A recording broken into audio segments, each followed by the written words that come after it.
তুমি ঠিক ততটাই ভালো থেকো যতটা ভালো থাকলে আমাকে আর মনে পড়বে না। আমি অপেক্ষা করছি সেই দিনটার, যে দিনটাই তুমি এসে আমাকে বলবে আমাকে আর তোমার মতো করে কেউ ভালোবাসতে পারেনি।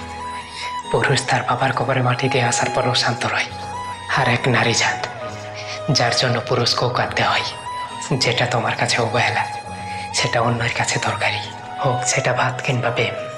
মানুষ দুটোর জন্যই ভিখারি। সারা জীবন আমি যাদেরকে ভালোবাসলাম, খোঁজ নিয়ে দেখলাম আমি তাদের কল্পনাতেও নেই। যে ছেলেটা জীবনও কারো কাছে মাথা নত করেনি, সে ছেলেটা আজ তোমার কাছে ভিক্ষা চাইছে। এই দুনিয়া শয়তানের মুখোশগুলো দেখতে বেশি সুন্দর হয়। আফসোস, আমিও চিনতে ভুল করেছিলাম। অনেক দিন হলো তোমাকে দেখিনি, তোমার কণ্ঠটাও শুনিনি। তোমাকে অনেক মিস করি, সে কথাটাও বলতে পারি না। তোমাকে দেখার মাঝে আমার এক